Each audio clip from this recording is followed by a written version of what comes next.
الحمد لله والصلاة والسلام على رسول الله وبعد. اللهم صل على محمد وعلى آل محمد كما صليت على إبراهيم وعلى آل إبراهيم إنك حميد مجيد. اللهم بارك على محمد وعلى آل محمد كما باركت على إبراهيم وعلى آل إبراهيم إنك حميد مجيد. رب اشرح لي صدري ويسر لي أمري واحلل عقدة من لساني يفقهوا قولي. رب زدنی علما.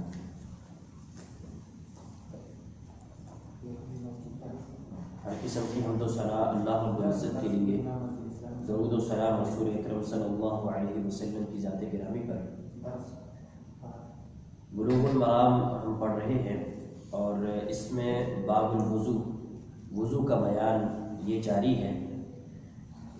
42 نمبر حدیث آج ہم پڑھیں گے. وعن عائشة رضي الله عنها قالت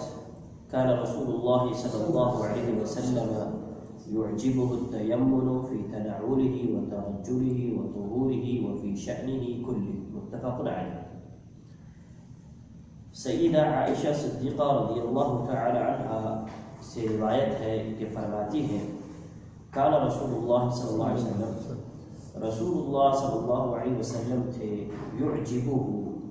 انہیں پسند تھا، التیمن دایاں، فی تنعلہ اپنے جوتا پہننے میں، وترجلہ اور کنگھی کرنے میں، وطہورہ اور اسی طرح پاکی میں، وفی شأنہ کلہ اور آپ کی ہر کام میں. متفق علیہ. اس کو بخاری مسلم نے روایت کیا ہے.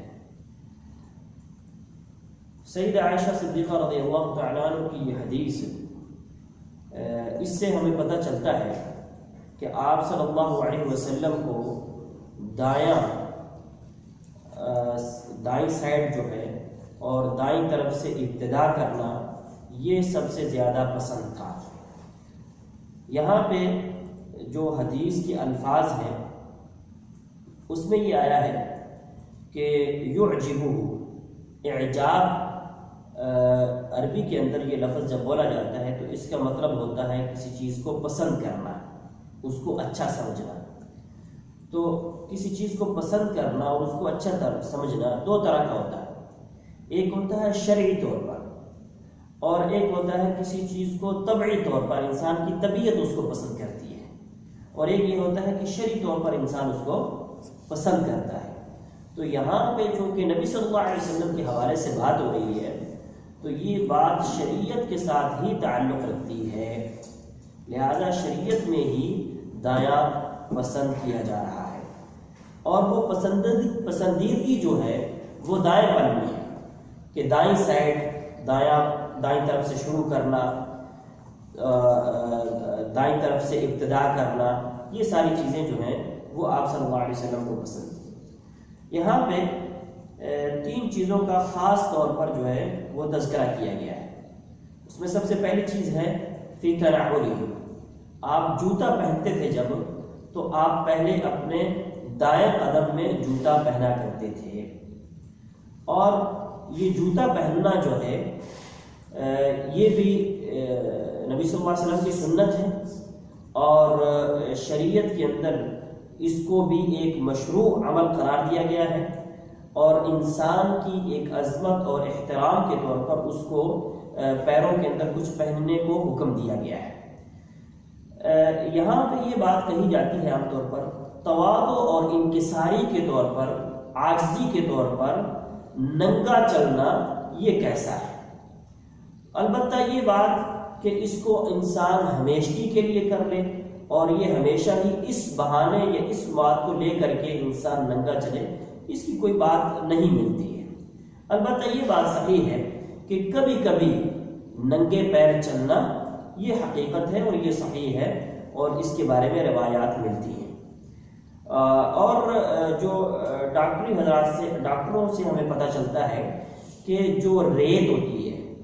جو خاص مٹی ہے، خالص مٹی جو ریت ہے، اس کے اوپر اگر آپ ننگے پیر چلتے ہیں تو وہ انسان کی طبیعت کے لیے بھی یا صحت کے لیے بھی فائدہ مند ہے.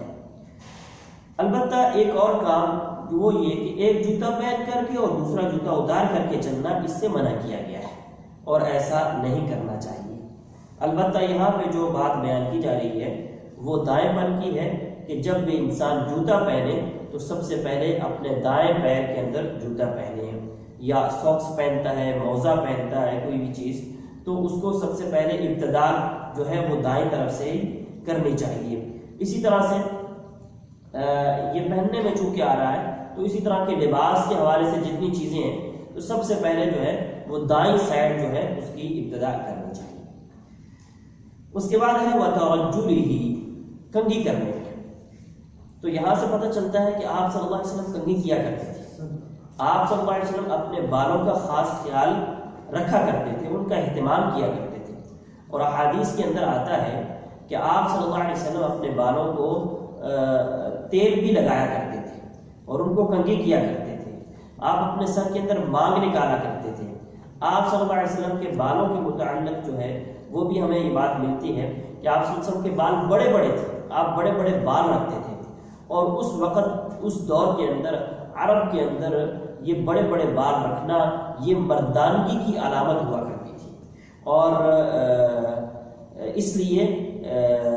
نبی صلی اللہ علیہ وسلم کے بالوں کی جو ہمیں صورت ملتی ہے یہ کہ کانوں تک، کانوں کی لو تک آپ صلی اللہ علیہ وسلم کے بال ہوتے تھے، یا کندھوں تک آپ صلی اللہ علیہ وسلم کے بال ہوتے تھے، یا ان دونوں کے درمیان میں آپ صلی اللہ علیہ وسلم کے بال ہوا کرتے تھے۔ اور یہ بھی نبی صلی اللہ علیہ وسلم کا طریقہ ہے، اس سے بھی اس کا بھی خیال کرنا چاہیے۔ اور اس کے بعد یہ کہ کنگھی کرتے تھے۔ جب کنگھی کرتے تھے تو اس حوالے سے یہ ہے کہ آپ صلی اللہ علیہ وسلم پہلے تو آپ صلی اللہ علیہ وسلم مانگ نہیں نکالا کرتے تھے۔ آپ صلی اللہ علیہ وسلم چونکہ ہر کام کے اندر جو ہے مخالفت اہل کتاب کی کیا کرتے تھے، اس لیے آپ صلی اللہ علیہ وسلم پہلے مانگ نہیں نکالا کرتے تھے، اور اس کے بعد آپ صلی اللہ علیہ وسلم جو ہے وہ مانگ نکالنے لگ گئے تھے۔ لہٰذا کنگھی کرنا جو ہے یہ بھی صحیح ہے۔ البتہ ایک بات یہ ہے کہ کچھ لوگوں کی عادت ہوتی ہے گھر کے اندر جو داخل ہوئے سب سے پہلے شیشے کے سامنے آئے، گھر سے جب بھی نکلنے لگے سب سے پہلے شیشے کے سامنے آئے، کسی جگہ پہ موقع ملا تو سب سے پہلے شیشے کے سامنے کھڑے ہو گئے، کنگھا اور سب کچھ ہو رہا ہے۔ میرے بھائی دن میں ایک دفعہ کریں اچھے طریقے سے، تو اس کے بعد کوئی بار بار یا اس چیز کو عادت بنا لینا یا اسی طرح کی چیزوں کے اندر انسان مگن ہو جائے، اس سے اپنے آپ کو بچانا چاہیے۔ ضرورت کے تحت اگر دن میں بعض دفعہ 2 دفعہ بھی کرنا پڑ جاتا ہے تو اتنا مسئلہ نہیں ہے، لیکن یہ ہے کہ یہ چیز ہونی چاہیے، اور مبالغہ بھی یا اس کے پیچھے پڑنا بھی صحیح نہیں ہے۔ اس کے بعد کہتے ہیں وہ طہورہ، جو یہاں ہمارا مقصد ہے وہ بیان کیا جا رہا ہے۔ چونکہ ہم باب پڑھ رہے ہیں وضو کا، طہارت کا، تو فرمایا وہ طہورہ،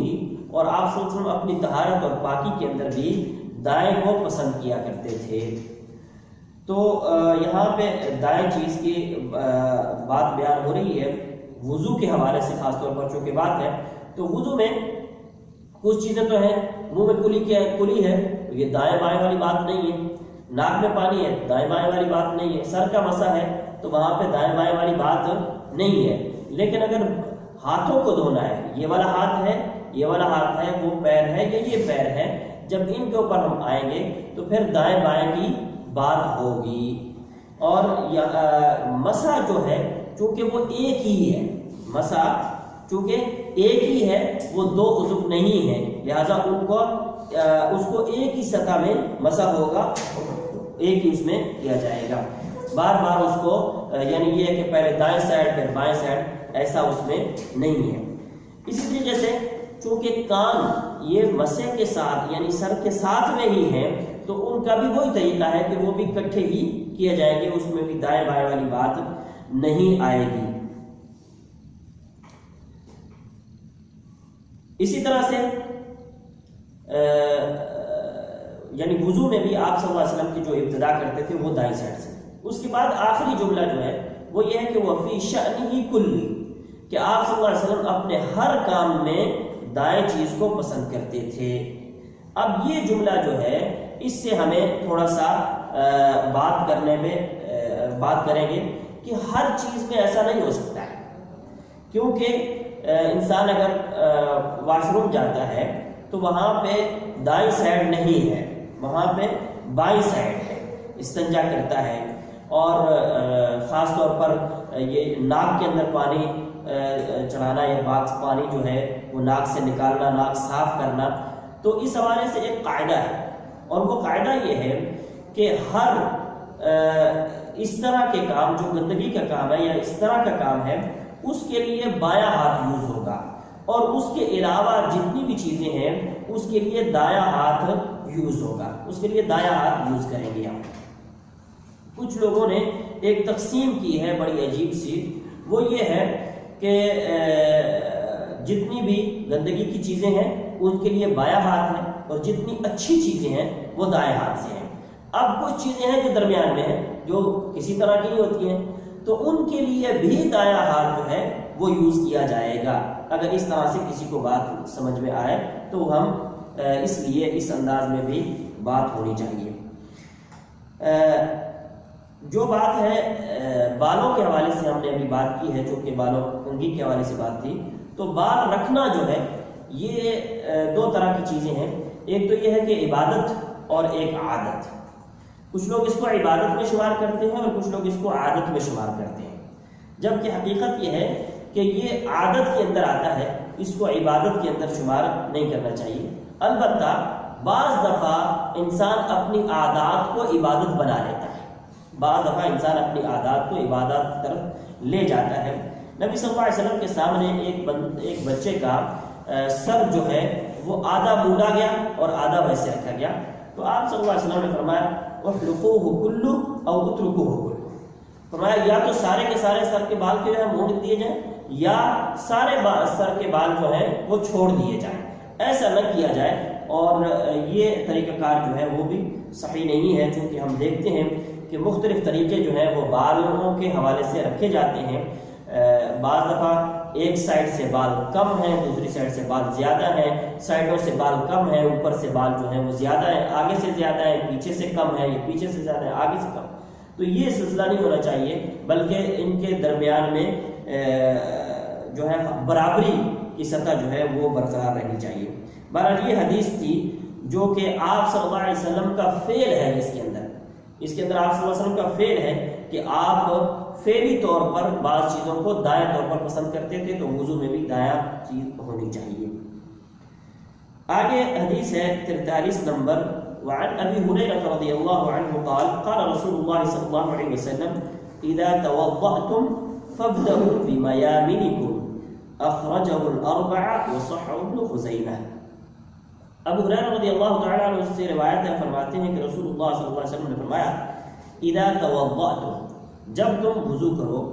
فابدؤوا، بس تم شروع کرو، بمیامنکم، اپنی دائیں طرف سے، جب تم وضو کرو تو اپنی دائیں طرف سے شروع کرو۔ اخرجہ الاربعہ، اس کو چاروں نے روایت کیا ہے، وصححہ ابن خزیمہ، اور امام ابن خزیمہ نے اس حدیث کو صحیح قرار دیا ہے۔ یہاں پہ خاص طور پر وضو کے بارے میں بات ہوئی ہے۔ ایک دوسری بات یہ ہے کہ پہلی حدیث کے اندر آپ صلی اللہ علیہ وسلم کے فعل کا تذکرہ کیا کہ آپ ایسے کرتے تھے، یہاں پہ آپ صلی اللہ علیہ وسلم کے قول کا تذکرہ کیا ہے کہ آپ صلی اللہ علیہ وسلم نے فرمایا ایسے ہے کہ ایسے کیا جائے، اور اس کے بعد کیا ہے فابدؤوا بمیامنکم، یہ ایک حکم ہے، آرڈر ہے، یعنی امر دیا گیا ہے، حکم دیا گیا ہے، اور جو کہ حکم جو ہے وجوب پر دلالت کرتا ہے یا استحباب پر دلالت کرتا ہے، دونوں طرح کی باتیں جو ہیں اس حوالے سے کی گئی ہیں۔ لہذا وضو میں دائیں طرف جو ہے اس کی ابتدا ہونی چاہیے۔ آگے روایت ہے 44 نمبر، وعن المغیرة بن شعبة رضی اللہ عنہ ان النبی صلی اللہ علیہ وسلم توضأ فمسح بناصیته وعلى العمامة والخفين، اخرجہ مسلم۔ مغیرہ بن شعبہ رضی اللہ عنہ سے روایت ہے کہ نبی صلی اللہ علیہ وسلم نے توضأ، وضو کیا، فمسح بناصیته، آپ نے مسح کیا اپنی پیشانی کے اوپر، وعلی العمامۃ، اور اپنی پگڑی کے اوپر، والخفین، اور موزوں کے اوپر، اخرجہ مسلم، اسے مسلم نے روایت کیا ہے۔ مغیرہ بن شعبہ اس روایت کو کے راوی ہیں، جو کہ مغیرہ بن شعبہ بن مسعود ثقفی رضی اللہ تعالی عنہ ہیں، جو کہ سن 50 ہجری کے اندر ان کی وفات ہوئی ہے، اور غزوہ خندق کے ایام میں یہ مسلمان ہوئے ہیں۔ یہ نبی صلی اللہ علیہ وسلم کے بارے میں فرماتے ہیں کہ آپ صلی اللہ علیہ وسلم نے اپنی پیشانی اور اپنے پگڑی کے اوپر جو ہے، اور اسی طریقے سے اپنے موزوں کے اوپر جو ہے وہ مسح کیا ہے۔ یہاں پہ جو حدیث کی صورت جب ہم دیکھتے ہیں تو ہمیں مسئلہ یہ سمجھ میں آتا ہے، گویا کہ یہاں پہ یوں لگتا ہے جیسے کہ دو چیزیں ہیں، ایک یہ کہ پیشانی کے اوپر مسح کیا ہے، دوسرا یہ کہ آپ نے اپنے پگڑی کے اوپر مسح کیا ہے، اور تیسرا یہ کہ آپ نے اپنے موزوں کے اوپر مسح کیا ہے۔ لیکن جو احادیث کی صورت ہے، یا جو ہمیں بات احادیث سے ہم دیکھتے ہیں، اس میں یہ ہے کہ موزوں کے اوپر مسح وہ ایک علیحدہ مسئلہ ہے، لیکن جو پیشانی اور پگڑی کا مسح ہے وہ ایک چیز ہے، اور وہ یہ ہے کہ آپ صلی اللہ علیہ وسلم کا جو طریقہ کار ہے، حافظ ابن قیم رحمہ اللہ نے وہ 3 طریقے جو ہیں وہ لکھے ہیں۔ انہوں نے کہا کہ یا تو بعض دفعہ آپ صلی اللہ علیہ وسلم اپنے پورے سر کا مسح کرتے تھے،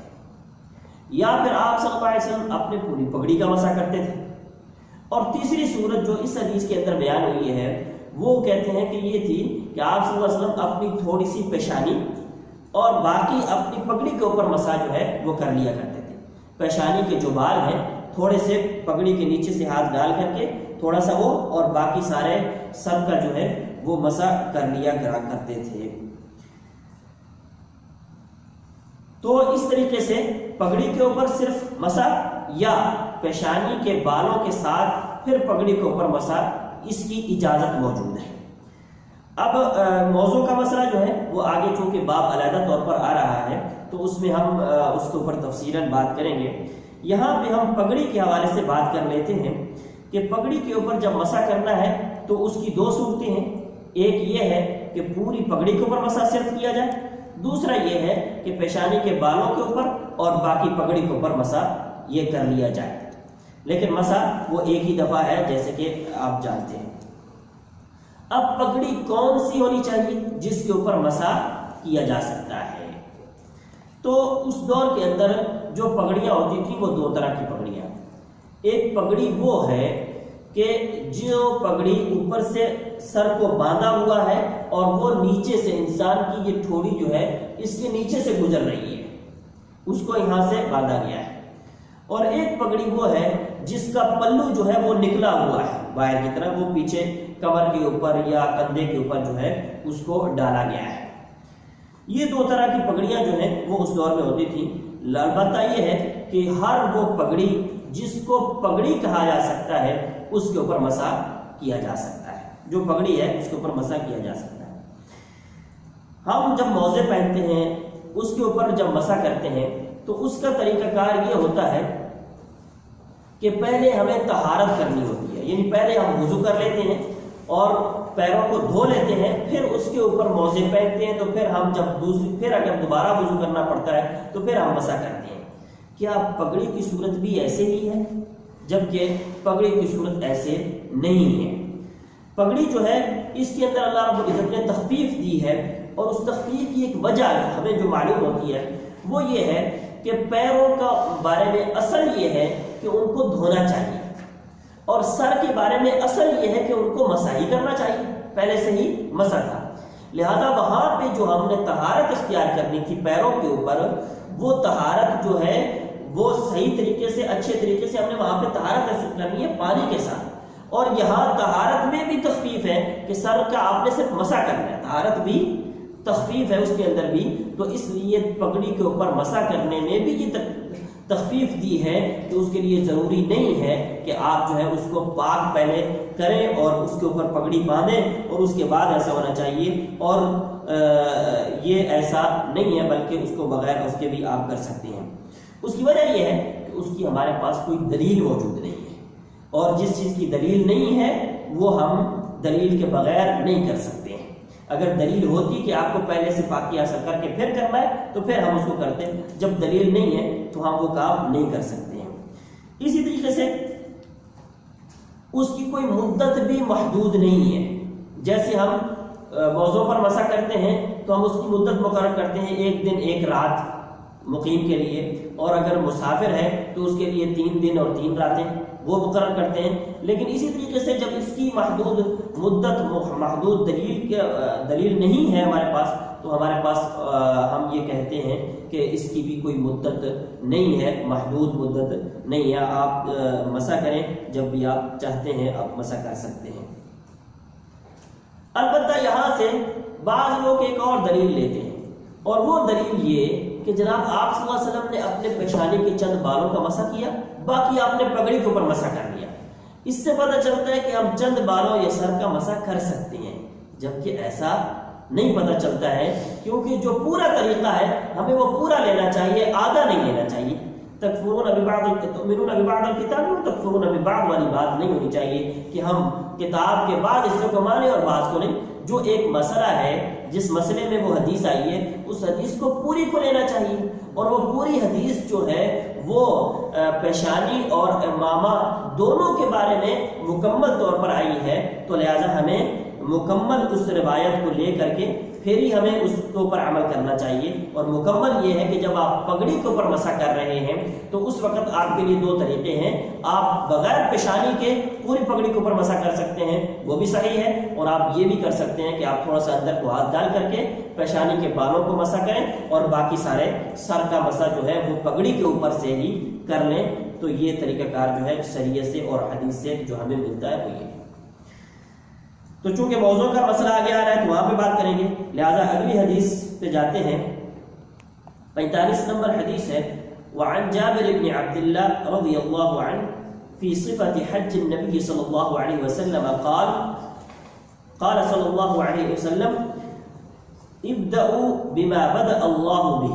اخرجہ النسائی هكذا بلفظ الامر وهو عند مسلم بلفظ الخبر۔ جابر بن عبداللہ رضی اللہ عنہ سے روایت ہے، فی صفت حج النبی صلی اللہ علیہ وسلم، نبی صلی اللہ علیہ وسلم کی حج کا جو طریقہ کار بیان کیا اس کے اندر قال، انہوں نے فرمایا، قال صلی اللہ علیہ وسلم، نبی صلی اللہ علیہ وسلم نے فرمایا ابدأوا، شروع کرو، بما بدأ اللہ به، جہاں سے اللہ رب العزت نے شروع کیا ہے۔ اخرجہ النسائی، اس کو امام نسائی نے روایت کیا ہے، ہاکذا، اسی طرح، بلفظ الامر، امر کے لفظ کے ساتھ۔ یہاں پہ شروع میں ہے نا ابدعو، ابدعو یہ امر کا صیغہ ہے، یعنی حکم، آرڈر کا ورڈ ہے، تو یہاں پہ آرڈر کے ورڈ کے ساتھ جو ہے نسائی کے اندر روایت ہے، وَهُوَ عِنْدَ مُسْلِمٍ، اور یہی روایت مسلم کے اندر بھی موجود ہے، بلفظ الخبر، اور وہاں پہ یہ لفظ خبر کے ساتھ ہے کہ وہاں پہ آرڈر کا ورڈ نہیں ہے بلکہ وہاں پہ خبر کا ورڈ ہے، اور وہ یہ ہے ابدعو، میں شروع کرتا ہوں، ابدعو میں شروع کرتا ہوں، یعنی دوسرے کو خبر دیا جا رہا ہے کہ میں یہ کام شروع کر رہا ہوں۔ ابدعو بما بدأ اللہ به، میں شروع کرتا ہوں وہاں سے جہاں سے اللہ رب العزت نے شروع کیا تھا، وہاں پہ یہ الفاظ ہیں۔ یہ حدیث جابر بن عبداللہ بن حرام رضی اللہ عنہ روایت کرتے ہیں، جن کی کنیت ابو عبداللہ ہے، اور یہ سن 74 ہجری کے اندر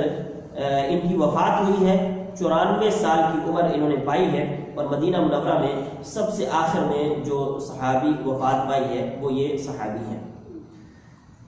یہ جو آگے انہوں نے بیان کیا کہ فی صفت حج نبی صلی اللہ علیہ وسلم، نبی صلی اللہ علیہ وسلم کے حج کے طریقے کے بارے میں، اصل میں نبی صلی اللہ علیہ وسلم کی حج کے طریقے میں ایک بہت لمبی حدیث ہے جو سیدنا جابر رضی اللہ تعالیٰ عنہ نے روایت کی ہے، اور وہ حدیث جابر کے حوالے سے بھی معروف ہے اور نبی صلی اللہ علیہ وسلم کے حج کے حوالے سے بھی معروف ہے، اور ایک اس حدیث کی شرح میں مختلف کتابیں ہیں، یعنی کتاب ہے مکمل، اس کے اندر ایک حدیث کی شرح ہے، اور اس حدیث کی شرح کی اندر ہی پورے حج کا طریقہ کار جو ہے وہ بیان کر دیا گیا ہے۔ وہ اتنی بڑی حدیث ہے جو حج کے حوالے سے ہے، اور وہ انہوں نے روایت کی ہے۔ تو فرماتے ہیں کہ اس کے اندر جو ہے یہ روایت آئی ہے، یعنی اس روایت، وہ جو لمبی روایت ہے بہت بڑی، اس میں سے یہ ٹکڑا انہوں نے نکالا ہے ہمارے لیے، اور وہ کیا ہے کہ ابدعوا بما بدأ اللہ، شروع کرو وہاں سے جہاں سے اللہ نے شروع کیا۔ اب اللہ نے کہاں سے شروع کیا ہے؟ اللہ رب العزت نے قرآن کریم کے اندر فرمایا ہے ان الصفا والمروہ من شعائر اللہ، صفا اور مروہ دو اللہ رب العزت کی نشانیوں میں سے ہیں اور شعائر میں سے ہیں۔ اب یہاں پہ اللہ رب العزت نے سب سے پہلے صفا کا نام لیا ہے، تو لہٰذا یہاں پہ جو ہم نے سعی کرنی ہے اس میں ابتدا ہم نے صفا سے کرنی ہے، صفا سے ابتدا کرنی ہے۔ نبی صلی اللہ علیہ وسلم جب جا رہے تھے تو آپ صلی اللہ علیہ وسلم نے اس طرف چڑھتے ہوئے ان الصفا والمروۃ من شعائر اللہ یہ الفاظ پڑھے، اور اس کے بعد آپ نے فرمایا ابدأ بما بدأ اللہ بہ، میں وہاں سے شروع کر رہا ہوں جہاں سے اللہ رب العزت نے شروع کیا ہے، یعنی صفا سے آپ صلی اللہ علیہ وسلم پھر وہاں پہ کھڑے ہو کر کے آپ صلی اللہ علیہ وسلم نے وہ ایک لمبی دعا جو ہے وہ آپ نے کی، اور پھر وہاں سے آگے ابتدا کی ہے۔ یہ روایت جو ابدأ بما بدأ اللہ کی روایت ہے، جو حج کے اندر اس کے الفاظ ہیں، یہ روایت ہمیں کتاب الطہارت میں اور وضو کے باب میں آئی ہے۔ اس کے آنے کا یہاں پہ کیا مقصد ہے؟ اس کا مقصد یہ ہے کہ ہمیں ہر کام جو ہے وہ ترتیب سے کرنا ہے۔ وضو کے جو اعضاء ہیں وہ ہم نے ترتیب سے دھونے، اور وضو کے اعضاء کو ترتیب سے دھونا یہ ہمارے لیے ضروری ہے، نہایت ضروری ہے۔ لہذا جہاں سے اللہ نے شروع کیا ہے وہاں سے شروع کیا جائے۔ اب وضو کے اعضاء میں اللہ نے کہاں سے شروع کیا ہے؟ اللہ رب العزت فرماتے ہیں یا ایھا الذین آمنوا اذا قمتم الى الصلاۃ فاغسلوا وجوہکم، پہلے وجوہکم وایدیکم الى المرافق، پھر وامسحوا برؤوسکم وارجلکم الى الکعبین۔ اب اللہ رب العزت نے یہ ترتیب جو ہے وہ بیان کی کہ پہلے چہرہ ہے، پھر ہاتھ ہے، پھر مسح ہے، اور پھر پاؤں ہے۔ یہ ترتیب اللہ رب العزت نے ہمیں دی ہے کہ ہم نے اس ترتیب سے جو ہے ان چیزوں کو دھونا ہے اور کرنا ہے، اور یہ ترتیب واجب اور شرط کی حیثیت رکھتی ہے۔ اگر ایسا نہ ہوتا تو اللہ رب العزت مسح کا تذکرہ علیحدہ کرتے اور دھونے والی چیزوں کا تذکرہ علیحدہ کرتے، لیکن اللہ رب العزت نے پہلے چہرے کا دھونے کا تذکرہ کیا، پھر ہاتھوں کے دھونے کا تذکرہ کیا، پھر درمیان میں مسح کا تذکرہ کیا، پھر دوبارہ سے پیروں کے دھونے کا تذکرہ کر دیا۔ اس کا مطلب یہ ہے کہ یہ چیزیں ترتیب میں ہی آنی چاہیے، اور یہ ترتیب میں ہی ہم نے رکھنی ہے، اور اس کی ترتیب جو ہے وہ آگے پیچھے ہم نہیں کر سکتے ہیں۔ اور جو لوگ اس کی ترتیب کو خراب کریں گے یا اس کی ترتیب سے الٹ آئیں گے تو ہم ان کو کہیں گے کہ آپ کا وضو نہیں ہے، یا آپ دوبارہ سے وضو اس کو کریں۔ ہاں، کوئی شخص بھول جاتا ہے اور پھر وہ ترتیب اس کی وضو سارا ہو جاتا ہے اور اس نے پھر نماز بھی پڑھ لی ہے، سارا کچھ ہو گیا، تو پھر اب ہم کہتے ہیں کہ اللہ اس کو معاف کرے گا، کوئی مسئلہ نہیں ہے۔ لیکن جو لوگ جان بوجھ کے اس کی ترتیب کو الٹ کرتے ہیں یا پیر کی طرف سے اس کی ابتدا کی جائے، تو یہ اللہ رب العزت کے احکامات کی اور نبی صلی اللہ علیہ وسلم کے احکامات کی اور اس ترتیب کی جو اللہ نے بنائی ہے، اور اس ترتیب کی جس ترتیب میں نبی صلی اللہ علیہ وسلم نے وضو کیا ہے، اس کی سارے کی مخالفت ہوتی ہے، اور اس سے اللہ رب العزت ہمیں بچائے۔ اس کے بعد اگلی روایت ہے جو کہ 46 نمبر روایت ہے، وعنہ قال كان النبي صلى الله عليه وسلم إذا توضأ أدار الماء على مرفقيه، أخرجه الدارقطني بإسناد ضعيف۔ وعنه، اور انہی سے روایت ہے، قال، وہ فرماتے ہیں، كان النبي صلی اللہ علیہ وسلم، تھے نبی صلی اللہ علیہ وسلم، اذا توضأ، جب وضو کرتے، ادار،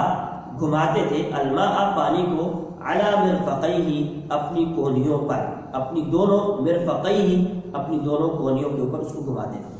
اخرجہ الدارقطنی، اس کو امام دارقطنی نے روایت کیا ہے، باسناد ضعیف، ضعیف سند سے یہ روایت آئی ہے۔ وعنہ، یہاں پہ لفظ ہے شروع میں وعنہ، اور آگے کوئی نام نہیں دیا گیا ہے۔ وہ ہم پہلے بتا چکے ہیں کہ اس سے مراد پیچھے والی روایت میں جو صحابی ہوتے ہیں وہی یہاں پہ مراد ہوتے ہیں۔ یہ حافظ ابن حجر رحمہ اللہ جو اس کتاب کو مرتب کرنے والے ہیں، انہوں نے یہ اختصار کے طور پر یہ طریقہ اختیار کیا ہے کہ عنہ کہنے سے یہ مراد ہوتی ہے کہ جو پہلے والا راوی ہے وہ راوی یہاں پر بھی وہی راوی ہے، یعنی جابر بن عبداللہ جو اوپر راوی تھے یہاں پر بھی وہی راوی ہے۔ اور یہاں پہ بات ہو رہی ہے کہ پانی جو ہے اس کو کونیوں کے اوپر جو ہے وہ گھمایا گیا ہے، یہ کونی جو ہے اس کے اوپر اس طریقے سے کر کے اس کو پانی کو گھمایا گیا ہے۔ یعنی مقصد یہ ہے کہ پانی ہر جگہ تک پہنچ جائے، پانی صحیح طریقے سے پہنچ جائے۔ اور دوسری بات یہ سمجھ میں آتی ہے کہ یہ جو کونی ہے نا، اس کو دھونا چاہیے بیچ میں، یہ کونی بازوؤں میں یہ کونی دھلنی چاہیے، تو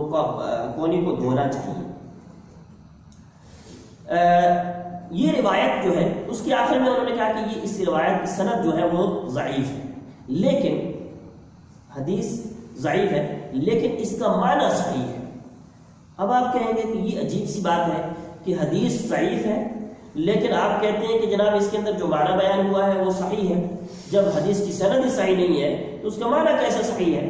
تو ہم یہ کہتے ہیں کہ اس حدیث کو دیکھتے ہیں کہ اس کی طرح کی کوئی اور حدیث موجود ہے یا اس کے معنی کو تقویت دینے والی کوئی اور حدیث موجود ہے۔ تو ہم جب دیکھتے ہیں تو ہمیں سیدنا ابو ہریرہ رضی اللہ تعالیٰ عنہ سے ایک روایت ملتی ہے جس کے اندر وہ فرماتے ہیں کہ فغسل ذراعیہ، کہ انہوں نے نبی صلی اللہ علیہ وسلم، یا حضرت ابو ہریرہ کے بارے میں بات ہو رہی ہے کہ انہوں نے فغسل ذراعیہ، انہوں نے اپنے بازوؤں کو دھویا، حتیٰ یہاں تک کہ اشرع فی العضد، وہ شروع ہوئے، حتیٰ کہ وہ شروع ہوئے اپنے عضد میں۔ عضد کہتے ہیں یہ والی جو جگہ ہے، یہ والی جگہ اس کو عضد کہتے ہیں اور اس کو ذراع کہتے ہیں، اس کو ذراع کہتے ہیں اور اس کو عضد کہتے ہیں، حتیٰ کہ وہ عضد کے اندر یعنی یہ والی جگہ میں آگے شروع ہو گئے۔ اس سے پتہ چلتا ہے کہ یہ کونی جو ہے اس کے دھونے میں شامل تھی تو وہ آگے گئے ہیں نا،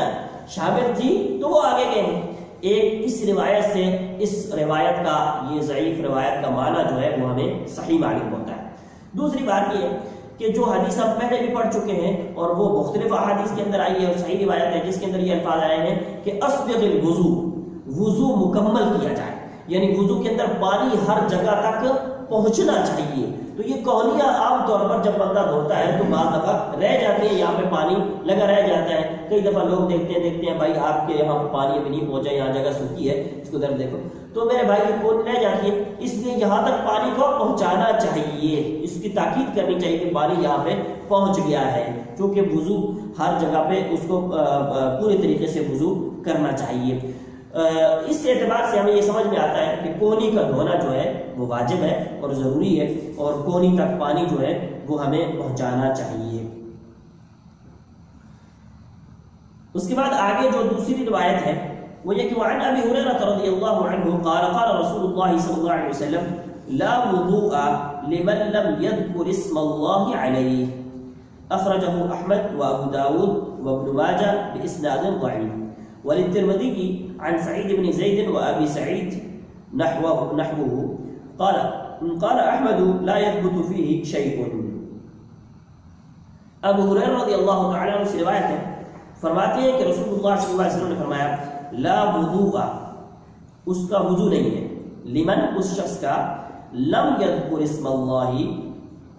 جس نے نہیں نام لیا اللہ تعالیٰ کا، علیہ، اس کے اوپر، یعنی بسم اللہ جس نے نہیں پڑھی ہے اس کا وضو نہیں ہے۔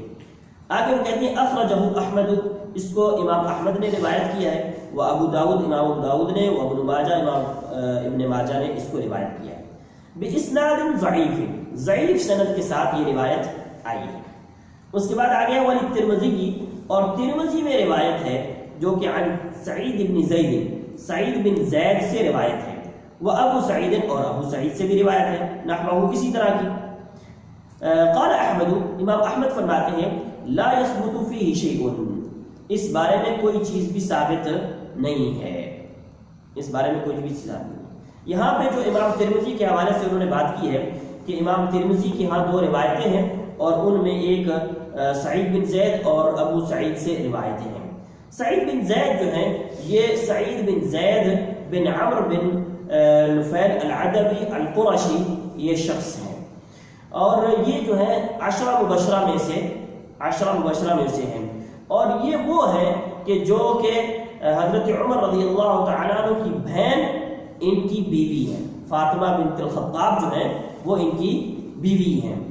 اور اس حوالے سے چونکہ میں بات اسی لیے کر رہا ہوں کہ جو ہمارے ہاں عام طور پر ایک معروف قصہ بیان کیا جاتا ہے کہ حضرت عمر رضی اللہ تعالیٰ عنہ کے اسلام لانے کا قصہ،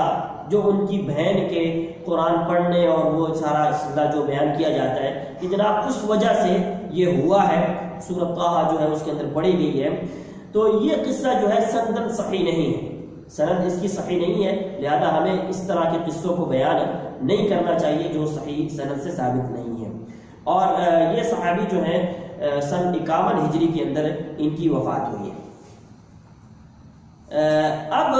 آخر میں جو مسئلہ ہے وہ مسئلہ یہ ہے کہ جس نے بسم اللہ نہیں پڑھی اس کا وضو نہیں ہے، یہ ایک اس کا حدیث کا ترجمہ و معنی ہے۔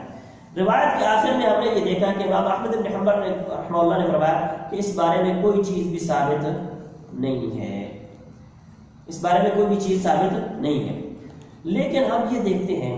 کہ امام احمد بن حنبل سے ہی ان کے بیٹے نے بات چیت جب کی ہے تو انہوں نے فرمایا لم یثبت عندی شیء، اس بارے میں میرے پاس کوئی چیز ثابت نہیں ہے کہ وضو کے شروع میں بسم اللہ پڑھنے کے بارے میں میرے پاس کوئی بھی چیز ثابت نہیں ہے، ولیکن یعجبنی ان یقول، لیکن مجھے یہ پسند ہے کہ آدمی یہ کہے، یعنی بسم اللہ آدمی کہے، یہ مجھے پسند ہے اگرچہ یہ ثابت نہیں ہے۔ اسی طرح سے امام بخاری رحمہ اللہ جب اس مسئلے کو بیان کرنے کے لیے آئے کہ وضو سے پہلے بسم اللہ پڑھنی چاہیے کہ نہیں پڑھنی چاہیے، اب چونکہ وہ بھی جو احادیث بیان کرتے ہیں فقہی ترتیب ہے، اور اس ترتیب میں جب وضو کا باب شروع ہوتا ہے تو اس میں بیچ میں بسم اللہ کی بات بھی ہونی چاہیے کہ جناب جب وہ اس بات پہ آتے ہیں تو انہوں نے جب وہاں پہ باب باندھا ہے، یعنی وہ انہوں نے جو ہیڈنگ دی ہے، جو ترجمہ قائم کی ہے، جو ہیڈنگ دی ہے، اس کے اندر انہوں نے کیا کہا ہے، سرخی جو انہوں نے دی ہے اس کے اندر وہ کہتے ہیں باب التسمیۃ علی کل حال وعند الوقائع، وہ کہتے ہیں کہ ہر حال میں بسم اللہ پڑھنا اور واقعہ یا کوئی بڑی وقت کسی چیز کے ہونے کے وقت جو ہے بسم اللہ کو پڑھنا۔ اب یہ انہوں نے ایک عام سا باب قائم کیا ہے۔ اس کے بعد انہوں نے کیا کیا ہے کہ اس کے نیچے جو حدیث لائے ہیں، اس کے نیچے جو حدیث لائے ہیں وہ حدیث کون سی لائے ہیں؟ حدیث ابن عباس رضی اللہ تعالیٰ عنہ کی وہ والی حدیث جس کے اندر جماع کرتے وقت انسان کو جو کچھ پڑھنا چاہیے وہ وہاں سے وہ لائے ہیں۔ جماع کرتے ہوئے اپنی بیوی کے ساتھ ہم بستری کرتے ہوئے انسان جو کچھ پڑھتا ہے وہ چیز وہاں پہ لائے ہیں، بسم اللہ تو نہیں ہے وہاں پہ۔ اب یہ چیز آئی ہے اور وضو کے شروع کی بات ہے، یہ تو جماع کے وقت کی بات نہیں ہے، لہذا یہاں سے امام بخاری علیہ رحمہ نے یہ اشارہ یا یہ بات ہمیں سمجھانا چاہتے ہیں کہ جب اس طرح کے کام سے پہلے دعا اور یہ چیز موجود ہے تو پھر وضو بھی یہ رکھتا ہے کہ اس سے پہلے بھی ایسی کچھ نہ کچھ چیز موجود ہونی چاہیے۔ اگرچہ حدیث موجود نہیں ہے، کوئی چیز ثابت نہیں ہے، جیسے شروع میں کہا کہ اس حوالے سے کوئی چیز ثابت نہیں ہے، تو لہذا وہ کہتے ہیں کہ جب وضو جماع کے شروع میں کچھ نہ کچھ پڑھنا ہے تو وضو تو بالاولیٰ ایسی چیز ہے کہ یہ عبادت کے لیے ہم کر رہے ہیں، تو اس سے پہلے تو کم سے کم کچھ نہ کچھ ہونا چاہیے۔ اور اس حوالے سے ایک روایت بھی آتی ہے کہ جس روایت کے اندر یہ ہے کہ توضؤ بسم اللہ، اور وہ واقعہ یہ ہے کہ وہ واقعہ شاید پہلے ہم بیان بھی کر چکے ہیں کہ ایک موقع پر پانی نہیں تھا اور نبی صلی اللہ علیہ وسلم کو پانی کے بارے میں کہی گئی تو پانی ملا جب، تو وہ ایک معجزہ بھی ہے کہ پانی تھوڑا تھا، آپ صلی اللہ علیہ وسلم نے فرمایا توضؤ بسم اللہ، بسم اللہ پڑھو تو اور وضو کرو، اور وہاں پہ وضو جب شروع کیا گیا تو وہ بہت سارے لوگ تھے، سب ان سے تھوڑے سے پانی سے سب لوگوں نے وضو کر لیا، تو اس سے وہ یہ نتیجہ نکالتے ہیں کہ جناب اس سے پہلے کم سے کم بسم اللہ ہونی چاہیے، لیکن یہ حکم لگا دینا کہ جس میں بسم اللہ نہیں پڑھی ہے اس کا وضو نہیں ہے، یہ بات صحیح نہیں ہے، یہ حکم ہمیں نہیں لگانا چاہیے، چونکہ وہ روایت کے الفاظ جو ہے وہ صحیح، روایت کے اندر الفاظ تو ہیں لیکن وہ روایت صحیح نہیں ہے، البتہ ہر ایک کو بسم اللہ جو ہے وہ پڑھنی چاہیے۔ اب آگے مسئلہ یہ ہے کہ اس مسئلے میں یہ بھی ہے کہ جب روایت کے اندر صرف اتنا ہے کہ توضؤ بسم اللہ، تو ہمیں بھی صرف اتنا ہی پڑھنا ہے بسم اللہ، آگے بسم اللہ الرحمن الرحیم پورا نہیں ہے یہاں پہ تو ہم نے نہیں پڑھنا ہے، کیونکہ ہم شریعت کے متبع ہیں، ہم رسول اللہ صلی اللہ علیہ وسلم کے متبع ہیں، اور ہمیں جس بات کی دلیل ملتی ہے، جس بات کی حدیث ملتی ہے، جو بات ہمیں ملتی ہے ہم نے وہی کرنی ہے، اور جو چیز اللہ رب العزت نے ہم تک نہیں پہنچائی ہے تو اس کا یہ مطلب نہیں ہے کہ جناب وہ چیز کہیں بیچ میں رہ گئی ہے، بلکہ اس کا مطلب یہ ہے کہ وہ چیز موجود نہیں تھی۔ جب یہ چیز موجود ہی نہیں ہے تو جتنی موجود ہے ہم نے اتنی ہی کرنی ہے، لہذا وضو سے پہلے صرف جو ہے وہ بسم اللہ ہے اور وہ اتنا ہی پڑھنا چاہیے۔ اگلی روایت 48 نمبر روایت ہے وعن طلحة بن مصرف عن أبيه عن جده قال رأيت رسول الله صلى الله عليه وسلم يفصل بين المضمضة والاستنشاق أخرجه أبو داود بإسناد ضعيف. طلحہ بن مصرف اپنے والد سے روایت کرتے ہیں اور ان کے والد اپنے دادا سے روایت کرتے ہیں اور وہ فرماتے ہیں کہ رأیت رسول اللہ صلی اللہ علیہ وسلم، میں نے رسول اللہ صلی اللہ علیہ وسلم کو دیکھا، یفصل، وہ فرق کرتے تھے، فاصلہ کرتے تھے یا فرق کرتے تھے بین المضمضۃ والاستنشاق، کلی کرنے میں اور ناک میں پانی چڑھانے میں فرق کرتے تھے، فاصلہ ہوتا تھا دونوں کے درمیان میں. اخرجہ ابو داود، اس کو امام ابو داود نے روایت کیا باسناد ضعیف، ضعیف روایت، ضعیف سند کے ساتھ. یہاں پہ جو روایت بیان کرنے والے ہیں وہ طلحہ ہیں اور ان کے والد مصرف ہیں اور یہ اپنے والد سے بیان کرتے ہیں لہذا وہ مصرف ہوئے. اور ان کے آگے والد یعنی جو ان کے دادا بنتے ہیں وہ ہے کعب بن عمرو یا عمرو بن کعب، دونوں طرح سے ان کے نام ایامی، ایک یمن کا علاقہ ہے اس کی طرف ان کی نسبت ہے. اس روایت میں جو طلحہ جو روایت بیان کر رہے ہیں یہ تابعی ہے اور یہ 112 ہجری کے اندر ان کی وفات ہے، یہ تابعی ہے. لیکن جو ان کے والد ہیں وہ مجہول الحال، ان کو امام نووی رحمہ اللہ نے ان کو مجہول الحال کہا ہے کہ ان کے بارے میں پتہ نہیں ہے کہ ان کے حالات کیا ہیں. لیکن جو ان کے دادا ہیں ان کے بارے میں یہ رائے پکی نہیں ہے کہ وہ صحابی تھے. کچھ لوگوں نے اس کو صحابی کہا، کچھ نے ان کی صحابیت کا انکار بھی کیا ہے، لہذا وہ پکا. اور اس کے بعد پھر یہ روایت آتی ہے. اب یہ مسئلہ ابتدا کے سند کے اندر بھی یہ مسئلہ ابتدا میں، اور اس کے بعد جب روایت آتی ہے تو روایت کے اندر یہ آتا ہے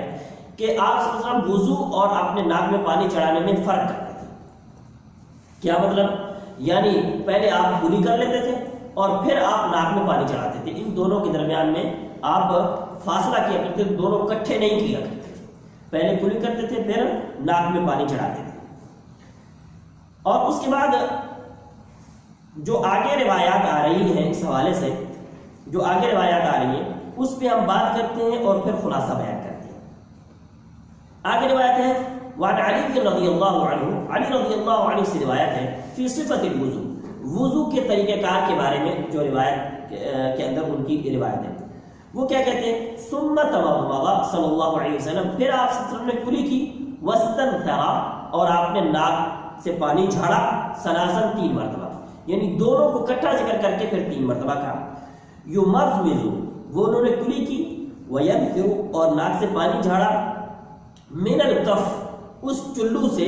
الذی، وہ جو، یاخذ، انہوں نے لیا تھا، منہ، اس سے، الماء، پانی، جس سے انہوں نے پانی لیا اسی چلو سے ہی آپ نے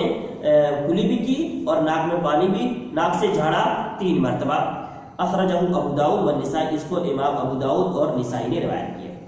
اس روایت سے ہمیں یہ پتہ چلتا ہے کہ آپ صلی اللہ علیہ وسلم نے ایک چلو لیا اور وہ ایک ہی چلو تھا، اسی سے ہی آپ صلی اللہ علیہ وسلم نے 3 مرتبہ کلی بھی کی ہے اور ناک میں پانی بھی چڑھایا اور پھر اس کو جھاڑا، پھر اسی سے، یعنی دوبارہ پانی نہیں لیا ہے، وہ ایک ہی چلو سے ہی آپ صلی اللہ علیہ وسلم نے وضو بھی کیا ہے، کلی بھی کی ہے اور ناک میں پانی بھی چڑھایا 3 مرتبہ، ایسا ہوا ہے. اس حدیث سے ہمیں یہ بات سمجھ میں آتی ہے. اس سے آگے والی حدیث دیکھتے ہیں، وہ حدیث ہے عن عبداللہ بن زید رضی اللہ عنہ. عبداللہ بن زید رضی اللہ عنہ سے روایت ہے فی صفت الوضو، وہ بھی وضو کے طریقے کے بارے میں روایت ہے. ثم ادخل صلی اللہ علیہ وسلم یدہ، پھر آپ صلی اللہ علیہ وسلم نے اپنے ہاتھ کو داخل کیا، فمضمض، آپ نے پھر کلی کی، واستنشق، اور آپ صلی اللہ علیہ وسلم نے اپنے ناک میں پانی چڑھایا، من کف واحدۃ، ایک ہتھیلی سے، یفعل ذلک، وہ کرتے تھے ایسا، سلاسن، 3 مرتبہ، 3 مرتبہ ایسا کرتے تھے. متفق علیہ، اس کو بخاری مسلم نے روایت کیا ہے. یہ روایت جو ہے یہ بخاری مسلم کی روایت ہے. پہلی روایت جو ہے اس کے بارے میں انہوں نے کہا جس کے اندر کلی کرنا اور ناک میں پانی چڑھانا دونوں علیحدہ علیحدہ تھا، وہ ضعیف روایت انہوں نے کہا. دوسری روایت جو تھی ابو داؤد اور نسائی کے اندر تھی. تیسری روایت جس کے اندر اب یہ مسئلہ بیان ہو رہا ہے، اس کے اندر کیا مسئلہ بیان ہو رہا ہے؟ اس کے اندر یہ مسئلہ بیان ہو رہا ہے کہ ایک چلو لیا آپ نے اور اس میں آپ نے کلی کی منہ میں پانی اور ناک میں پانی دونوں چڑھایا اور آپ نے ناک جھاڑ لیا. اب دوبارہ سے پانی لیا دوسری دفعہ, پھر آپ نے صلی اللہ علیہ وسلم نے کلی بھی کی اور ناک میں پانی بھی چڑھایا اور پھر اس کو صاف کیا, پھر تیسری مرتبہ پانی لیا. تو یعنی 3 چلو لیے اور اس کو 3 دفعہ ہی ایک پانی کے اندر ناک میں بھی اور منہ میں پانی ڈال کر کے ان کو صاف کیا ہے. اور یہ روایت بخاری مسلم کی روایت ہے. اور محدثین کرام کے ہاں جو قاعدہ اور قانون ہے وہ یہ ہے کہ سب سے صحیح ترین روایت وہ ہوتی ہے جو بخاری مسلم دونوں کے اندر موجود ہو, اور اس سے کم درجے کی روایت وہ ہوتی ہے جو بخاری کے اندر موجود ہو اور اس کے بعد وہ روایت ہوتی ہے جو مسلم کے اندر موجود ہو, اور اس کے بعد وہ ہوتی ہے جو بخاری کے شرط پر ہو یا کسی اور جگہ پہ ہو لیکن بخاری کی شرط پر ہو, اور پھر اس کے بعد وہ ہوتی ہے جو مسلم کی شرط پر ہے, اور اس کے بعد پھر ہوتی ہے جو باقی کسی جگہ پہ بھی صحیح روایت ہے, سند اس کی صحیح ہے, کسی بھی جگہ پر ہے تو وہ اس کا درجہ ہوتا ہے. تو لہذا سب سے بڑا درجہ جو ہے وہ اس روایت کا آتا ہے. یہاں سے ہمیں جو مسئلہ امام حافظ اپنا ابن عثیمین رحمہ اللہ نے یہاں پہ جو ترتیب بنائی ہے وہ یہ کہتے ہیں کہ جو ہم یہ کہتے ہیں نا کہ پہلے کلی اور پھر ناک میں پانی چلانا, اس میں یہ کہ ایک تو یہ ہے کہ اس میں 3 دفعہ آپ ناک میں پانی چڑھائیں گے, کلی کریں گے, اور 3 دفعہ ناک میں پانی چڑھائیں گے, یہ 6 مرتبہ ہو جائے گا. اور اس طرح کی کسی روایت میں نہیں آیا ہے, یہ 6 مرتبہ کا تذکرہ کسی روایت میں نہیں آیا. جو پہلے ہم روایتیں پڑھ چکے ہیں اس میں بھی جو ہے مزمزہ والاستنشاق کی بات ہوئی ہے, سلاسل کا لفظ نہیں آیا ہے, لفظ نہیں آیا. اور بعض جگہ پہ ایسے ہے کہ استنشاق وسال کے بعد ہی سلاسل کا لفظ آیا, کلی اور استنشاق یعنی ناک میں پانی چڑھانا دونوں کے بعد 3 دفعہ کا لفظ آیا کہ یہ 3 دفعہ ایسا ہوا ہے. تو لہذا وہ کہتے ہیں کہ یہ کام جو ہے علیحدہ کرنا یہ سب سے کمزور ترین کام ہے, لیکن ہم اس کو وہ کہتے ہیں ہم اس کو جائز قرار دیں گے, اس کو ہم منع نہیں کر سکتے. اس کے بعد وہ کہتے ہیں کہ جو کہ ایک ہی چلو کے ساتھ آپ 3 دفعہ, ایک ہی چلو ہے پانی ایک, اس کے اندر آپ نے کلی بھی کیا ناک میں پانی, پھر کلی ناک میں, پھر کلی ناک میں پانی, تو یہ 3 دفعہ ایک ہی چلو کے ساتھ جو کام کیا ہے یہ بھی جائز ہے. اور تیسری چیز جو اس حدیث کے اندر ہم پڑھ رہے ہیں کہ ایک چلو میں ناک میں پانی اور منہ میں اور ناک میں اکٹھا پانی ڈالنا ہے, لیکن ایک چلو سے, پھر دوسرا پھر چلو, پھر اسی طریقے سے, پھر تیسرا چلو, پھر اسی طریقے سے. تو یہ وہ کہتے ہیں کہ صحیح ترین جو چیز ہے, سب سے زیادہ بہترین چیز جو ہے وہ یہ بنتی ہے. ہمارے بزرگ شیخ فضیلت الشیخ منیر قمر حافظہ اللہ, انہوں نے بھی نماز کے حوالے سے ایک مفصل کتاب جو ہے وہ مرتب کی ہوئی ہے, جو کہ 3 جلدوں کے اندر, بڑی بڑی جلدیں ہیں, 3 جلدوں کے اندر وہ کتاب ہے. اس کے اندر انہوں نے کہا کہ یہ جو بات ہے نا کہ کلی کرنا اور پھر ناک میں پانی دونوں علیحدہ کرنا, یہ گزارا ہے, اس سے گزارا چل جاتا ہے, کہ اس سے گزارا جو ہے وہ چل جاتا ہے. لیکن افضل ترین جو طریقہ ہے وہ یہ ہے کہ ایک چلو سے دونوں کو اکٹھا ہی جو کیا جائے, یہ سب سے زیادہ افضل ترین صحیح روایت ہے اور صحیح روایت ہے, واضح یعنی واضح صحیح روایت ہے. اس کے اندر کوئی شک شبہ نہیں پیدا ہو سکتا کہ جناب روایت کے اندر مانا یہ بنتا ہے وہ بنتا ہے, اس طرح کی چیز بھی اس کے اندر نہیں آتی ہے. تو لہذا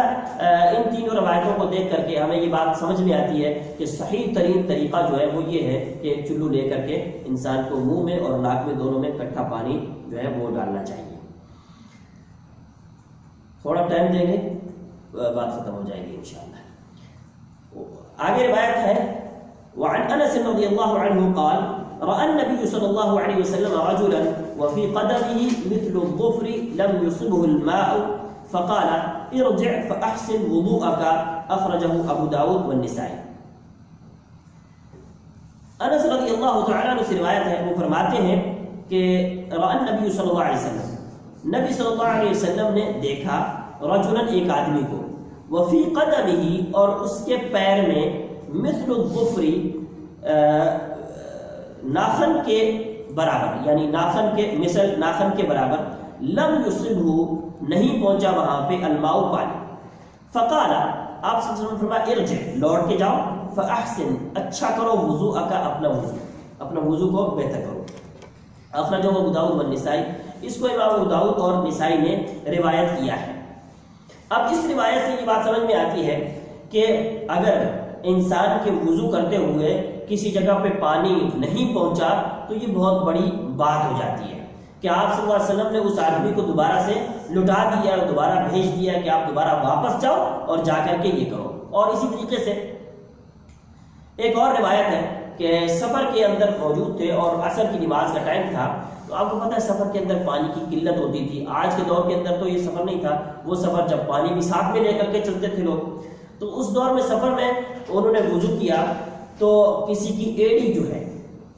ایڑی تو میرے خیال میں سب لوگ یہاں پہ سمجھتے ہیں، ایڑی پہ تھوڑا پانی جو ہے وہ جگہ سوکھی رہ گئی، تو آپ صلی اللہ علیہ وسلم نے وہاں پہ فرمایا وَيْلٌ لِلْأَعْقَابِ مِنَ النَّارِ،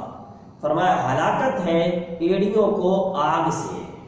یعنی ڈائریکٹ آپ صلی اللہ علیہ وسلم نے اتنی بڑی وعید جو ہے وہ سنائی ہے۔ پہلے کہا کہ لوٹ جاؤ، دوبارہ واپس جاؤ اور دوبارہ وضو کرو، اور یہاں پہ کہا کہ ان ایڑیوں کے لیے ہلاکت ہے جو واپس جن کے اوپر پانی نہیں پہنچا۔ لہٰذا پانی جو ہے وضو کے اندر ہر جگہ پہ پہنچانا بہت ضروری ہے، اور خاص طور پر جو آج کل کا موسم ہے سردی کے اندر، یہاں پہ زیادہ ضرورت ہے کہ ہمیں اپنا وضو جو ہے وہ اچھے طریقے سے کرنا چاہیے۔ اگرچہ بعض مسجدوں میں پانی، آج کل تو ہر مسجدوں میں پانی گرم ہے، بعض مسجدوں میں پانی گرم نہیں ہوتا ہے، تو پانی اچھے طریقے سے وضو ہمیں کرنا چاہیے۔ یہاں جو مسئلہ بیان ہو رہا ہے وہ کیا ہے؟ مسئلہ یہاں پہ یہ ہے کہ ایک چیز ہے جس کو ہم عربی کے اندر کہتے ہیں الموالات، اور اس کو ہم اردو میں کہتے ہیں تسلسل، یعنی تسلسل ہونا چاہیے۔ اور وہ تسلسل کیا ہے؟ ایک تو یہ کہ پانی کسی جگہ پہ رکنا نہیں چاہیے، دوسرا یہ کہ اب تسلسل ہونا چاہیے۔ تسلسل کا معنی یہاں پہ کیسے سمجھ میں آتا ہے کہ اب ایک بندہ وضو آیا وضو کر کے، اور اس کو ہم نے کہا کہ آپ دوبارہ جاؤ وضو، آپ کا وضو پورا نہیں ہوا ہے۔ اب جب وہ گیا ہے تو کیا اب وہ نئے سرے سے دوبارہ وضو شروع کرے گا، یا صرف اسی جگہ کو دھو دے اور کام چل جائے گا؟ اب یہاں پہ یہ مسئلہ ہمیں تسلسل کا مسئلہ سمجھ میں آتا ہے، اور وہ یہ ہے کہ تسلسل کیا ہے کہ انسان ایک اعضاء کو دھوئے اور دوسرا اعضاء اس وقت دھوئے کہ ابھی تک یہ اعضاء سوکھا نہیں ہے۔ دوسرا اعضاء جب دھو رہا ہے تو پہلا اعضاء ابھی تک سوکھا نہیں ہے۔ میں نے چہرہ دھویا ہے اور میں جب بازو دھوئے ہیں تو اس وقت ابھی چہرہ سوکھا نہ ہو، اور اسی طریقے سے جب میں پیر دھو رہا ہوں تو ابھی تک بازو میرے سوکھے نہ ہوئے ہوں۔ تو اس طریقے سے تو اب جب وہ بندہ گیا ہے، اگر اس کا پیر جو ہے وہ سوکھ چکے ہیں تو اس کو وضو دوبارہ سے کرنا ہے، اور اگر وہ پیر اس کے سوکھے نہیں ہیں تو وہ اسی کے اوپر پانی ڈال کر کے اسی پیر کو دوبارہ اچھے طریقے سے دھو کر کے وہ اپنا وضو مکمل کر سکتا ہے۔ یہ بڑی قیمتی بات ہے عام لوگوں کے لیے، جو عام لوگ وضو کے اندر اس طرح کے مسائل ہو جاتے ہیں تو ان کو اس چیز کو سمجھنا چاہیے۔ دوسری بات جو یہاں پہ ہم سمجھانا چاہتے ہیں اور وہ یہ ہے کہ اگر انسان کے جسم پر کچھ ایسا لگا ہوا ہے جس کی وجہ سے پانی صحیح جگہ تک پہنچتا نہیں ہے تو ہمیں اس چیز کو اپنے جسم سے دور کرنا چاہیے، ٹھیک ہے؟ اور اگر کوئی معمولی چیز ہے تو وہ معمولی کی بات آگے آئے گی، وہ انشاءاللہ اللہ رب العزت معاف فرمائے گا، لیکن عام چیز جو چیزیں ایسی ہیں ان سے ہمیں بچنا چاہیے۔ خاص طور پر کچھ لوگ انگوٹھی پہنتے ہیں، وہ انگوٹھی اتنی سخت اتنی پیک ہوتی ہے کہ ایک دفعہ ڈل گئی دوبارہ نکل نہیں پاتی ہے، اور اب جب اتنی سخت ہے تو وہ ظاہر بات ہے کہ جب ہم وضو کریں گے تو وضو جو انگوٹھی کے اندر والا حصہ ہے جس کے اوپر وہ انگوٹھی آئی ہوئی ہے وہاں تک پانی پہنچنا مشکل ہے۔ نبی صلی اللہ علیہ وسلم جب وضو کرتے تھے تو اپنی انگوٹھی کو حرکت دیتے تھے، انگوٹھی کو حرکت دیتے تھے تاکہ پانی جو ہے ہر جگہ تک پہنچ جائے، اور آپ نے پہلے پڑھ چکے ہیں انگلیوں کا خلال کیا کرتے تھے، تو یہ خلال بھی اسی وجہ سے تھا کہ پانی صحیح جگہ تک پہنچ جائے، اور یہ انگوٹھی کو حرکت دینا، اپنی گھڑی کو حرکت دینا، اور اس طرح کی کوئی بھی چیز ہو اس کو حرکت دینا تاکہ پانی جو ہے وہ صحیح جگہ تک پہنچ جائے۔ سوائے اس کے اگر کوئی پٹی باندھا ہوا ہے، بیمار ہے، مریض ہے، کسی جگہ پر پٹی بنی ہوئی ہے تو وہاں پہ پانی یا نہیں پہنچانا تو کوئی مسئلہ نہیں ہے۔ اگر منع کیا گیا ہے، ڈاکٹر نے منع کیا ہے وہاں پہ تو اس کا کوئی حرج نہیں ہے، اس سے انسان بچ سکتا ہے، لیکن اس کے علاوہ جو جگہ ہیں اس پہ ہمیں پانی پہنچانا چاہیے۔ اسی طریقے سے بعض لوگوں نے دانت لگائے، دانت ان کے گر گئے اور انہوں نے دوسرے دانت جو ہیں وہ لگائے، تو اس مسئلے میں یہ کہ بعض لوگ کہتے ہیں کہ جب دانتوں کو آپ نکالیں تب جا کر کے جو ہے آپ کا وضو جو ہے وہ مکمل ہوگا، تو اس کے لیے ضروری نہیں ہے، صفائی کے لیے اس کو نکال لینا چاہیے، لیکن وہ ضروری نہیں ہے جتنا بھی انسان کلی کرے اور پانی اس کے اندر سے گھوم جائے، چونکہ وہ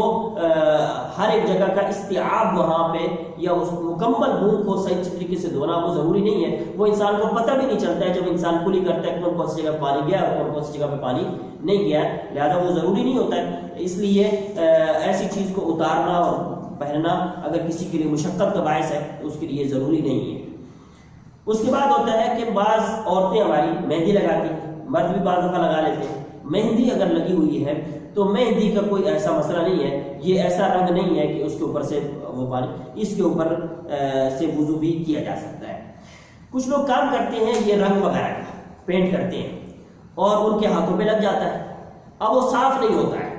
بعض آج کل کے الحمدللہ کچھ کیمیکل اور کچھ ایسی چیزیں آ گئی ہیں جن سے صفائی ہو جاتی ہے، صفائی بھی کر لیتے ہیں، بعض دفعہ کچھ نشانات، کچھ چند نشانات ادھر ادھر رہ جاتے ہیں۔ ان کو علماء کرام نے کہا کہ جیسے بعض دفعہ ناخنوں کے اندر میل رہ گئی ہے، کسی جگہ پہ کچھ ایسی چیز رہ گئی، تو اس سطح پہ ہم اس کو گنیں گے،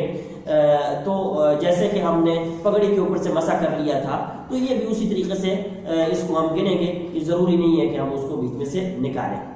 البتہ جو مسئلہ ہے وہ مسئلہ یہ ہے کہ ہماری بہنیں جو ناخن کے اوپر جو ناخن پالش ہم جس کو کہتے ہیں، جو خوبصورتی کے لیے میک اپ کے طور پر جو لگائی جاتی ہے، اس کا مسئلہ ہے، چونکہ اس کا ایک جسم ہے اور جب وہ آ جاتا ہے اس کے اوپر تو پھر پانی جو ہے ناخن تک نہیں پہنچ پاتا ہے، لہذا اس کا اترنا ضروری ہوتا ہے، وضو کے لیے اس کا اترنا ضروری ہے۔ یہاں پہ ایک شبہ ہے اور وہ شبہ یہ ہے کہ بعض لوگ اس کو ناخن کے اوپر لگانے وہ یہ سمجھتے ہیں کہ اس کا حکم جیسے موزے ہوتے ہیں نا، ان کا بھی وہی حکم ہے کہ جناب میں وضو کر کے ناخن پالش لگا لوں، اس کے بعد جو ہے اس کے اوپر میں وضو کر سکتی ہوں، کیونکہ وہ جگہ جو ہے پاک ہو گئی ہے، اس کے اوپر یہ آ گیا ہے اور جگہ نیچے پاک ہے۔ اب یہ حکم جو ہے وہ موزے کے لیے ہے، اس کے لیے یہ حکم اس طرح کی چیز نہیں ہے، بلکہ اس کو ہمیں اتارنا ہی پڑے گا وضو کے لیے، اور یہ عورتوں کو عام طور پر استعمال نہیں کرنی چاہیے ایسی چیزیں۔ ہاں البتہ اگر کوئی عورت مینسز کے ایام میں ہے اور اس طرح کی صورت میں کہ اس نے نماز وغیرہ وضو وغیرہ کا سلسلہ نہیں ہے، اس نے نہیں کرنی ہے، تو ان دنوں میں کر لے اور باقی دنوں میں اس کو اتار لینا چاہیے، اور اس کے لیے بھی آج کل کوئی کیمیکل وغیرہ موجود ہے کہ جن کے ذریعے سے ان کو اتارا جا سکتا ہے۔ تو لہٰذا یہاں ہم جو بات کر رہے تھے وہ یہ ہے کہ انسان وضو کرے تو اچھے طریقے سے، اور پانی جو ہے وہ ہر جگہ تک اچھے طریقے سے پہنچنا چاہیے۔ وعنہ رضی اللہ عنہ قال كان رسول الله صلى الله عليه وسلم يتوضأ بالمد ويغتسل بالصاع إلى 5 أمداد متفق عليه۔ انس رضی اللہ عنہ سے روایت ہے، وہی راوی ہیں، قال وہ فرماتے ہیں کہ كان رسول اللہ صلی اللہ علیہ وسلم، رسول اللہ صلی اللہ علیہ وسلم تھے يتوضأ، وہ وضو فرماتے تھے، بالمد، مد کے ساتھ۔ مد کہتے ہیں کہ ایسے اگر ہاتھ کریں تو اس کے اندر جو پانی آتا ہے اس کو مد کہا جاتا ہے، اس کو مد کہا جاتا ہے۔ وَيَغْتَسِلُ، اور آپ سب غسل کرتے تھے، بِالصَّاعِ، ایک سا کے ساتھ، جو سا کے 2.5 کلو کا ہم جو عام طور پر خاص طور پر فطرانے کے موقع پر جو ہم بات کرتے ہیں تو آپ سب غسل کرتے تھے ایک سا کے ساتھ، إِلَى 5 أَمْدَادٍ، کہ جس کے اندر 5 مد ہوتے تھے، یعنی سا جو ہے اس کے اندر عام طور پر ایک درمیانے قد کے آدمی کا، درمیانے ہاتھوں والے آدمی کے یہ 4 چلو جو ہے وہ اگر ڈالے جائیں تو وہ ایک سا بنتا ہے، لیکن وہ کہتے ہیں ایک سا سے اس کو ہم کہہ سکتے ہیں کہ 5